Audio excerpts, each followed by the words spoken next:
नमस्कार, मैं हूं आपके साथ नेहा तिवारी और आप देख रहे हैं जोहार झारखंड। खबरों की शुरुआत करते हैं गुमला से, जहां तस्करी के लिए ले जा रहे गोवंशीय पशुओं से लदा ट्रेलर पुल से नीचे गिर गया। पालकोट थाना क्षेत्र के सेमरा जंगल के पास गंजाई पुल पर यह हादसा हुआ है। अवैध रूप से इन मवेशियों को तस्करी के लिए ले जाया जा रहा था। मवेशियों से लदा ट्रेलर अनियंत्रित होकर पुल से नीचे पलट गया। इस हादसे में कई गोवंशीय पशु की ट्रेलर के नीचे दबने से मौत हो गई।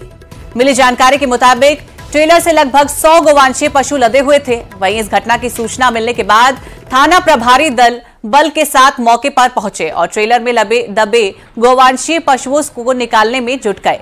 वहीं मौके पर लोगों की भीड़ भी जुट रही है।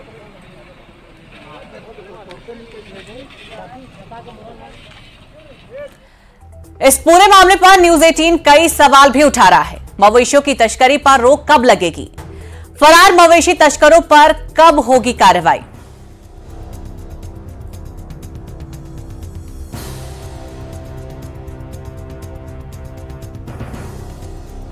कड़े कानून के बाद भी कैसे जारी है तस्करी?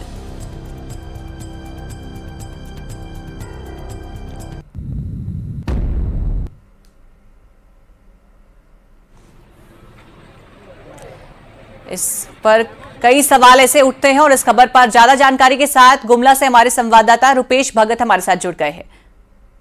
रुपेश, अभी इस खबर पर क्या अपडेट है? ये आपको बता दें कि पालकोट थाना क्षेत्र के सेमरा जंगल के समीप पुल में अचानक से अनियंत्रित होकर एक टेलर पलट गया। टेलर पलटने से जब टेलर पलटा तो वहां पे अवैध गौवंशीय पशुओं को तस्करी के लिए ले जाया जा रहा था और जब पशु पुल से नीचे गिर गया, उसमें आपको बता दें कि मौके पर कई पशुओं की दर्दनाक मौत हो गई है और अभी भी कई पशु है जो ट्रेलर के नीचे दबे हुए हैं। घटना की सूचना मिलने के बाद थाना प्रभारी दल बल के साथ मौके पर पहुंचे हैं और क्रेन के सहारे ट्रेलर को हटाने का प्रयास किया जा रहा है। और आपको बता दें कि छत्तीसगढ़ के रास्ते हमेशा गुमला में देखा जाता है कि गौवंशीय पशुओं की जो तस्करी होती है, पुलिस भी लगातार पशु तस्करों पर कार्रवाई कर रही है, लेकिन भी आपको बता दें जो ये तस्करी का खेल है वो लगातार जारी है और जो आज आपको जो घटना घटी है। जी, इस खबर पर तमाम जानकारी साझा करने के लिए आपका बहुत शुक्रिया।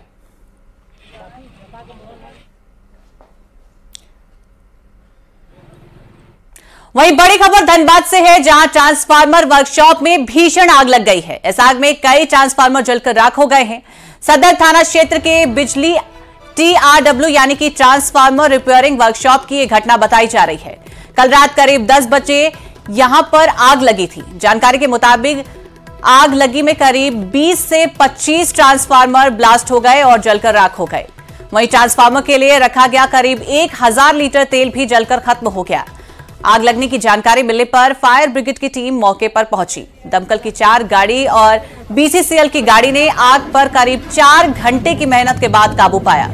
इस आग लगी में बिजली विभाग को लाखों का नुकसान हुआ है। वहीं आग लगने की वजह का पता अभी नहीं चल सका है। आप टीवी स्क्रीन पर 2 तस्वीरें देख पा रहे हैं। पहली तस्वीर है जहां पर 25 ट्रांसफार्मर में आग लगी थी। उसके बाद फायर ब्रिगेड की जो टीम है वो मौके पर पहुंची है और आग पर काबू पाने की कोशिश में लगी हुई है। तस्वीरों में आप देख सकते हैं यहां पर काफी भीड़ भी इकट्ठा हो गई है और काफी भीषण आग लगी थी।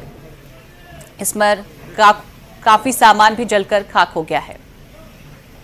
पूरा फेल है, जैसा कि आप सब देख सकते हैं। देखिए और धीरे धीरे उसका जो इम्पैक्ट है फायर का बहुत ज़्यादा यूज़ होते जा रहा है, तो थोड़ा तो डर भी लग रहा है कि रात के 12-1 बजे तक हम लोग सेफ रहेंगे कि नहीं रहेंगे। फायर कहाँ तक जाता है देखिए। आग पे काबू नहीं है, लेकिन लगातार दमकल चल रहा है, ये वाटर कैनन चल रहा है। प्रिकॉशनरी मेजर यहाँ पे, क्योंकि धनबाद काफ़ी बड़ा जगह है और कई एक बड़ी बड़ी घटनाएं हो चुकी हैं, तो जो उपाय बचाव के होने चाहिए थे या जिस प्रकार के फायर ब्रिगेड के जो अप टू डेट होना चाहिए वो नहीं हो पाया अभी तक। इस पूरे मामले पर न्यूज 18 कई सवाल भी उठा रहा है। ट्रांसफार्मर वर्कशॉप में कैसे लगी आग?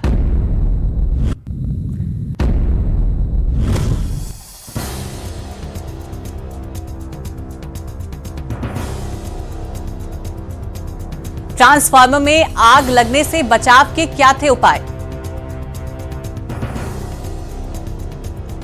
वर्कशॉप में आग हादसा था या फिर साजिश? और इस खबर पर ज्यादा जानकारी के साथ हमारे संवाददाता संजय गुप्ता हमारे साथ फोन लाइन पर जुड़ गए हैं। संजय, अभी यहां पर क्या स्थिति है? फिलहाल तो आग जो लगी थी वो काफी मशक्कत के बाद काबू पा लिया है। दमकल की 10 गाड़ियां इस आग को काबू पाने में सक्षम हुई। चारों तरफ से जो आग का यह भयावह स्थिति था उसे बुझाने के लिए कई रास्तों से आग बुझाने का काम दमकल कर्मी किए, लेकिन सबसे बड़ा सवाल होता है कि धनबाद में कई अगलगी की घटनाएं हुई है जिसमें कई हादसे हुए, कई लोगों की कैजुअल्टी हुए, लेकिन उसके बाद भी जो बड़े उपकरण होने चाहिए, जो बड़े जुगाड़ होने चाहिए आग पर काबू पाने के, वो अब तक न तो राज्य सरकार यहाँ पर भिजवाई है और न ही जिला प्रशासन उसे मुहैया कराने को लेकर कुछ बड़ी कदम उठाई है। कल की जो ये घटना है रात में, इस समय वहां पर जब आग लगी तो सबसे बड़ी चीज है कि वहां पर बिजली का ऑयल था और बिजली का ऑयल में जब आग पकड़ी तो चारों तरफ फैलने लगे। आसपास के जो इलाके थे उस तरफ भी आग बढ़ने की आशंका बढ़ गई और यही कारण है कि वहां जो लोग रह रहे थे वो काफी भयभीत थे और दहशत में थे। फिलहाल इस आग को लेकर स्थानीय लोगों में भी नाराजगी है और उनका साफ कहना है कि जिला प्रशासन के पास, सरकार के पास कोई भी ऐसा सिस्टम नहीं है, सारे सिस्टम फैल हैं जिस आग पर बहुत जल्द काबू पा सके। इसके कारण ही वहां पर विधायक भी पहुंचे और विधायक ने भी राज्य सरकार और जिला प्रशासन के प्रति काफी नाराजगी जताई, क्योंकि उनका भी कहना था अगलगी की घटनाएं धनबाद में बार बार हो रही है, लेकिन उसे जो बुझाने की तकनीक होने चाहिए, जो उपकरण होने चाहिए, उसे वो मुहैया नहीं करा रहे हैं। अब फिलहाल इस अगलगी में लाखों का नुकसान हुआ और ये आंकड़ा क्या है वो बिजली के जीएम ही बता सकते हैं, लेकिन इस घटना के बाद फिर से जिला प्रशासन और राज्य सरकार पर आग पर काबू पाने को लेकर जो उपकरण होने चाहिए उस पर एक सवालिया निशान जरूर लगा दिए। बहुत शुक्रिया संजय आपका तमाम जानकारी साझा करने के लिए। राज्यसभा चुनाव 2016 में हॉर्स ट्रेडिंग मामले में एसीबी ने अपनी क्लोजर रिपोर्ट दाखिल कर दी है। इस मामले में तत्कालीन सीएम रघुवर दास को क्लीन चिट दे दी गई है। वहीं डीजी अनुराग गुप्ता और रघुवर दास के राजनीतिक सलाहकार अजय कुमार को भी क्लीन चिट मिली है। हॉर्स ट्रेडिंग मामले में जगन्नाथपुर थाने में मार्च 2018 में गृह विभाग के अपर सचिव ने केस दर्ज कराया था। एसीबी ने अपनी क्लोजर रिपोर्ट में दोनों के विरुद्ध ठोस साक्ष्य नहीं मिलने की बात कही है। साथ ही 5 साल से अधिक समय से चल रहे केस को बंद करने का कोर्ट ने आग्रह किया है। अब आपको बताते हैं कि यह पूरा मामला आखिर है क्या। राज्यसभा चुनाव में हॉर्स ट्रेडिंग का मामला था। तत्कालीन सीएम रघुवर दास थे। आरोपी सीएम के राजनीतिक सलाहकार अजय गुप्ता का भी नाम था।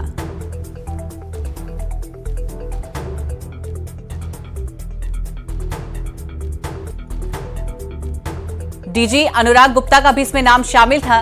रांची पुलिस ने कोर्ट में क्लोजर रिपोर्ट सौंपी है।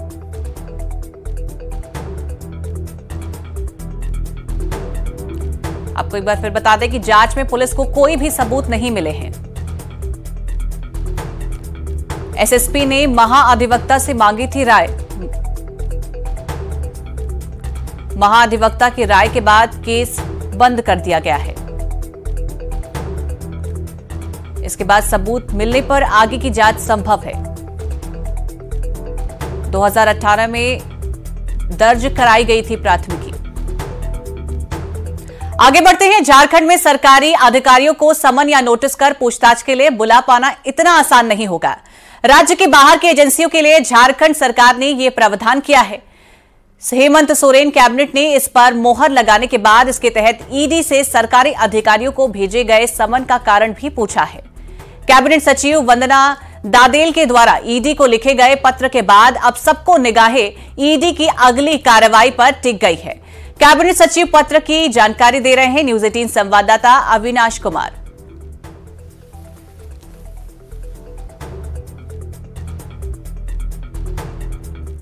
झारखंड में सरकारी अधिकारियों को समन या नोटिस कर बुला पाना अब ईडी के लिए आसान नहीं होगा।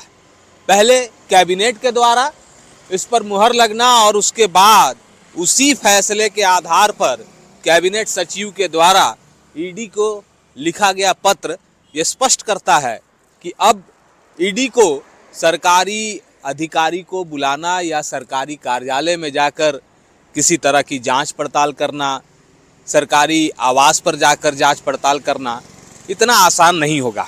हालांकि ये बातें सिर्फ कैबिनेट में लिए गए निर्णय के आधार पर ही कही जा रही है, क्योंकि ईडी क्या करेगी, ईडी के अधिकारी क्या सोचते हैं, अभी ये स्पष्ट नहीं हो पाया है। लेकिन जो झारखंड सरकार की तरफ से स्पष्ट किया गया है उसमें ये साफ है कि अगर किसी भी सरकारी अधिकारी को ईडी या किसी दूसरे ऐसे एजेंसी जो राज्य से बाहर की है उसके द्वारा अगर किसी अधिकारी को समन या नोटिस किया जाता है, तब सबसे पहले वो अधिकारी अपने विभाग के जो प्रमुख हैं उनको इसकी जानकारी देंगे। जो विभाग के प्रमुख हैं वो फिर मंत्रिमंडल एवं निगरानी विभाग को जानकारी देंगे, और इसके बाद की अगर हम बात कर लें तो इस पर कानूनी राय लेने के बाद उस पदाधिकारी को क्या करना है ये जानकारी दी जाएगी। यही वजह है कि इस निर्णय के बाद कल कैबिनेट सचिव वंदना दादेल के द्वारा जो पत्र ईडी को लिखा गया है उसमें ये पूछा गया है कि आखिर जो सरकारी जो अधिकारी हैं झारखंड के, उन्हें समन जो भेजा जा रहा है वो किस मामले में भेजा जा रहा है वो स्पष्ट किया जाए। जो सरकारी कार्यालय हैं वहाँ जो जांच की जा रही है उसके बारे में स्पष्ट किया जाए। तो अब स्पष्ट तौर पर यह भी है कि अगर किसी भी अधिकारी को, झारखंड के अधिकारी को कोई समन या नोटिस भेजा जाता है, जैसा कि कल भी यहाँ साहेबगंज के डीसी को आना था लेकिन वो नहीं आए, और इसलिए नहीं आए क्योंकि उन्हें जब तक उनके विभाग के तरफ से, मंत्रालय के तरफ से उन्हें कानूनी रूप से जो जानकारी दी जाएगी, सलाह दी जाएगी, उसके बाद ही वो यहाँ पहुँचेंगे। और यही एक आधार रहा कि कल साहेबगंज के डीसी नहीं आए, और आगे भी वैसे पदाधिकारी जिनको ईडी ने समन किया है वो तब तक नहीं आएंगे जब तक झारखंड मंत्रालय या झारखंड सरकार के तरफ से, मंत्रिमंडल एवं निगरानी विभाग की तरफ से उन्हें कोई कानूनी सलाह नहीं दी जाती है जिसके आधार पर वो अपनी बात यहाँ रखने के लिए पहुँचे। न्यूज़ 18 के लिए अविनाश कुमार, रांची। प्राण प्रतिष्ठा को लेकर पीएम ने पोस्ट किया है। सोशल मीडिया ट्विटर पर पोस्ट करते हुए पीएम ने खुद को सौभाग्यशाली बताया है। पीएम ने लिखा, अयोध्या में रामलला की प्राण प्रतिष्ठा में केवल 11 दिन ही बचे हैं। मेरा सौभाग्य है कि मैं इस पुण्य अवसर को साक्षी बनूंगा। प्रभु ने मुझे प्राण प्रतिष्ठा के दौरान सभी भारतवासियों का प्रतिनिधित्व करने का निर्मित बनाया है। इसे ध्यान में रखते हुए मैं आज से 11 दिन का विशेष अनुष्ठान आरंभ कर रहा हूं। मैं आप सभी जनता जनार्दन से आशीर्वाद का आकांक्षी हूं। इस समय अपनी भावनाओं को शब्दों में कह पाना बहुत मुश्किल है, लेकिन मैंने अपनी तरफ से एक प्रयास किया है।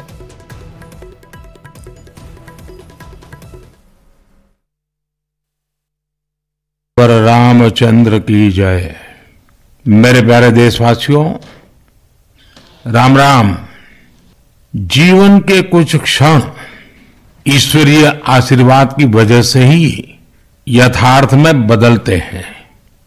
आज हम सभी भारतीयों के लिए, दुनिया भर में फैले राम भक्तों के लिए ऐसा ही पवित्र अवसर है। हर तरफ प्रभु श्री राम की भक्ति का अद्भुत वातावरण, चारों दिशाओं में राम नाम की धुन, राम भजनों की अद्भुत सौंदर्य माधुरी। हर किसी को इंतजार है 22 जनवरी का, उस ऐतिहासिक पवित्र पल का। और अब अयोध्या में रामलला की प्राण प्रतिष्ठा में। गिरिडीह से अगली खबर है, जहां पर सीएचपी संचालन से 2,11,000 रुपए की लूट हुई है। निमिया घाट के लोहेडीह के पास की घटना बताई जा रही है। रिवॉल्वर की नोक पर संचालक से लूट की गई है। पीड़ित ने थाने में दर्ज कराई है शिकायत। आपको बता दें, सीसीटीवी फुटेज पुलिस खंगाल रही है। बड़ी खबर आपकी टीवी स्क्रीन पर, जहां पर रिवॉल्वर की नोक पर संचालक से लूट की गई है। पीड़ित ने थाने में रिपोर्ट को दर्ज कराया है।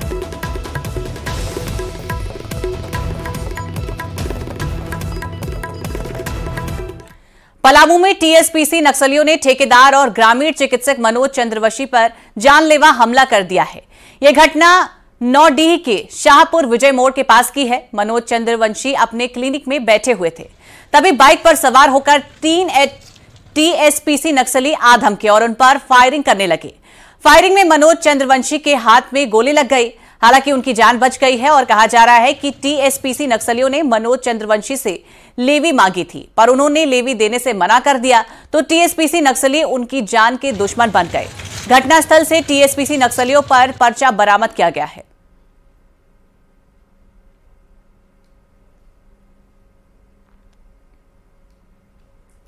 लातेहार पुलिस ने कुख्यात अपराधी अमन साहू गैंग के 6 अपराधी को गिरफ्तार कर लिया है।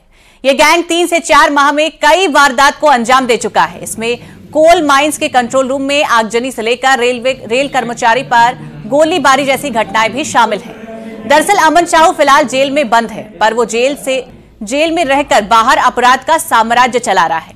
अमन साहू के कहने पर उसका सहयोगी रोहित कुमार अपने गैंग के साथ बालूमाथ में बड़ी वारदात को अंजाम देने की साजिश रच रहा था। इसी दौरान पिस्टल, कारतूस और मोबाइल फोन के साथ 6 अपराधी पकड़े गए हैं। अमन साहू गिरोह का एक ग्रुप बनाया था रोहित साहू के नेतृत्व में। इसमें कुछ 6 लोगों की गिरफ्तारी हुई है और पिछले 3-4 महीनों में लातेहार जिला और चतरा जिला में इन्होंने 3-4 कांडों को अंजाम दिया। जैसे कुबेत जो डीवीसी का माइनिंग है, यहाँ पर आप लोग को याद होगा कि इसमें उसके कंट्रोल रूम में आग लगाया गया था और कुछ गाड़ियों को भी डिस्टर्ब किया गया था। जेएलटी का पर्चा उसमें फेंका गया था, वो इन्हीं 6 ने मिलकर किया था। झारखंड में पारा फिर एक बार लुढ़कने लगा है। राज्य में अगले 3 दिनों तक सुबह और शाम के वक्त कनकनी से के साथ ठंड का ज्यादा एहसास होगा। राज्य के लगभग सभी जिलों में न्यूनतम पारा 9 डिग्री तक पहुंच गया है, जबकि दिन के वक्त अधिकतम तापमान 21 से 23 डिग्री रहेगा। रांची के काके में न्यूनतम पारा 5 डिग्री के आसपास है। आसमान पूरी तरह से साफ होने और ठंडी हवा के थपेड़ों की वजह से लोगों को ज्यादा परेशानी हो रही है। रांची से मौसम की जानकारी दे रहे हैं न्यूज 18 संवाददाता अविनाश कुमार। झारखंड में पारा लुढ़क रहा है। इस वक्त अगर झारखंड के अलग अलग जिलों की बात कर लें तो न्यूनतम तापमान 9 डिग्री के आसपास है। मतलब साफ है कि अगर आप कहीं भी चले जाएं, रांची से लेकर गढ़वा तक की अगर हम बात कर लें तो तापमान में गिरावट आई है, पारा नीचे की ओर आ रहा है। और जैसा कि मैंने कहा कि 9 डिग्री के आसपास, तो समझ जाइए कि सुबह के वक्त अगर आप बाहर निकल रहे हैं तो आपको ठंड भरी कनकनी का सामना करना पड़ेगा। और जो हवाएं जो चल रही हैं, ठंड हवाओं के थपेड़ों से आपको सबसे ज़्यादा परेशानी होगी। जो दिन के वक्त का तापमान है वो ज़रूर 21 से 23 डिग्री के आसपास है। और अगले 3 दिनों तक की अगर हम बात कर लें तो यही स्थिति राज्य के अलग अलग हिस्सों में होगी। अगर हम राजधानी रांची से सटे कांके के इलाके की बात कर लें तो इस वक्त झारखंड में सबसे ज़्यादा अगर ठंड का एहसास कहीं हो रहा है तो वो कांके का इलाका है। कांके में जो न्यूनतम तापमान है वो 5 डिग्री के आसपास पहुंच गया है। और जैसा कि मैंने कहा कि अगले 3 दिनों तक अभी फ़िलहाल राहत नहीं मिलेगी। तो जो लोग हैं, जो खासकर कामगार लोग हैं, जो मजदूर वर्ग हैं, उनको सबसे ज़्यादा सुबह के वक्त परेशानी होगी, क्योंकि उन्हें काम पर भी जाना है। और जितनी ठंड पड़ रही है उसके बाद जो हाथ हैं जिससे आप काम करते हैं, आप काम करने में सबसे ज़्यादा उससे परेशानी हो रही है। और जो मौसम विभाग है, मौसम विभाग की माने तो अभी फ़िलहाल लोगों को बच कर रहने की ज़रूरत है। गर्म कपड़ों का इस्तेमाल करना ज़रूरी है। सुबह और शाम के वक्त कोशिश करनी है कि आप ज़्यादा से ज़्यादा गर्म कपड़ों का इस्तेमाल करें, क्योंकि अगर आपकी लापरवाही होती है तो आप बीमार पड़ सकते हैं, आपको ठंड लग सकती है। न्यूज़ 18 के लिए अविनाश कुमार, रांची। देश भर में कोरोना के नए सब वेरिएंट JN1 के एक बार फिर दस्तक देने और बढ़ते मामलों के बीच जामताड़ा में स्वास्थ्य विभाग अलर्ट मोड पर है। जिले से लेकर प्रखंड स्तर तक स्वास्थ्य विभाग की ओर से सभी आवश्यक तैयारियां पूरी कर ली गई हैं। जामताड़ा सदर अस्पताल में कोरोना संक्रमित मरीजों के लिए बेड भी सुरक्षित रखा गया है। वहीं ऑक्सीजन प्लांट भी चालू है, जिसके जरिए हर बेड तक पाइपलाइन के माध्यम से ऑक्सीजन पहुंचाने के इंतजाम है। सिविल सर्जन ने कहा है कि फिलहाल जिले में एक भी केस सामने नहीं आया है। हालांकि उन्होंने लोगों से सतर्कता बरतने की अपील की है। हेल्थ डिपार्टमेंट ऑलवेज तैयार है। अगर उस तरह का कोई केसेस हमारे यहाँ अचानक जो आते हैं तो हम लोग वार्ड और स्टाफ सभी ट्रेंड हैं, सभी तैयार हैं। ऑक्सीजन का भी जो PHA प्लांट वगैरह उस सबका भी हाल ही में ड्रिल हो चुका है, तो सब रेडीनेस में हमारा है। बस इंतजार कीजिए, अगर कुछ इस तरह की बात होगी तो फिर स्वास्थ्य विभाग पहले की तरह इस बार भी तत्पर आपको मिलेगा। केंद्रीय आवासन और शहरी कार्य मंत्रालय ने स्वच्छता सर्वेक्षण 2023 की रिपोर्ट जारी की है। झारखंड के 2 शहर जमशेदपुर और बूंडू को पुरस्कृत किया गया है। 1 लाख से ज्यादा की आबादी पर जमशेदपुर और 25,000 से ज्यादा की आबादी वाले बुंडू नगर निकाय को कामयाबी मिली है। राजधानी रांची की रैंकिंग में 2 अंक का सुधार जरूर हुआ है। अब रांची 32वें स्थान पर आ गई है, जबकि धनबाद 5 अंक नीचे की ओर से लुढ़क गया है। स्वच्छता सर्वेक्षण की जानकारी दे रहे हैं न्यूज 18 संवाददाता अविनाश कुमार। सर्वेक्षण 2023 की रिपोर्ट जारी हो गई है। झारखंड के 2 शहर जमशेदपुर और बुंडू को पुरस्कृत किया गया है। राजधानी रांची में सुधार जरूर हुआ है। 34वें स्थान से राजधानी रांची स्वच्छता के मामले में 32वें स्थान पर आ गई है। लेकिन ये कहा जा रहा है कि अगर हम राजधानी रांची की बात करें, जहां तकरीबन हर माह 4 करोड़ रुपए खर्च किए जाते हैं इस साफ सफाई पर, लेकिन जिस गति के साथ और जो प्रगति होनी चाहिए वो नहीं है। लेकिन मैंने कहा कि पहले 34वें स्थान पर थी राजधानी रांची, इस बार 32वें स्थान पर है। और जिस जमशेदपुर की हम बात कर रहे हैं वो 1 लाख से ज़्यादा की आबादी वाले शहर में जमशेदपुर को पुरस्कृत किया गया है, जबकि जो बुंडू है, जो नगर निकाय क्षेत्र है, उसे 25,000 की आबादी वाले में बेहतर काम के लिए पुरस्कृत किया गया है। देखिए, ये सुबह का समय है और जो दीदी हैं रांची नगर निगम की जो कर्मी हैं वो साफ सफाई में लगी हैं। दीदी, ये आप लोग कहाँ से कहाँ तक करती हैं और कितना समय लग जाता है? समय हम लोग का सोचे कि 1 बज जाता है, 1:30 बज जाता है, सुबह से 6 बजे से। 6 बजे आएंगे और 1-2 बज जाता है। हाँ, मतलब 2 बजे तक हम लोग को हाजिरी बनाना पड़ता है, फिर वापस जाके। अच्छा, यही शर्त है कि आप इतना देर में काम पूरा कर लीजिए? हाँ, कर लीजिए। ये जो पूरा इलाका है, यहाँ से वहाँ तक अगर हम बात कर लें तो ये झारखंड मंत्रालय का इलाका है। और आप समझ जाइए कि अगर मंत्रालय के इलाके में जो काम काज हो रहे हैं वो साफ सफाई कितनी ज़रूरी है। और जो भी यहाँ जिनको भी ये काम दिया जाता है उन्हें काम समय पर निपटारा उसका करना है। जो आप लोग काम करती हैं, समय पर पैसा मिलता है या दिक्कत होती है? पैसा का केवल दिक्कत है, टाइम पे पैसा नहीं मिलता हम लोग को। बहुत, एक तो पैसा भी कम मिलता है, टाइम पे पैसा नहीं मिलता। 2 महीना हो जाता है तब एक बार मिलता है हम लोग को पैसा। अच्छा, तो परिवार चलाने में भी दिक्कत है? बहुत दिक्कत है। काम में भी मन नहीं लगेगा? हाँ, पैसा नहीं आता है तो काम भी मन नहीं लगता है। सर्वेक्षण की हम बात कर रहे हैं, उसकी जब रैंकिंग की जाएगी तब जरूर ऐसे शहर पीछे रह जाएंगे जहां काम करने वाले लोगों को, दीदियों को अगर समय पर पैसा नहीं मिले। न्यूज 18 के लिए अविनाश कुमार, रांची। इस बुलेटिन में बस इतना ही। बाकी खबरों के लिए बने रही न्यूज 18 बिहार झारखंड के साथ।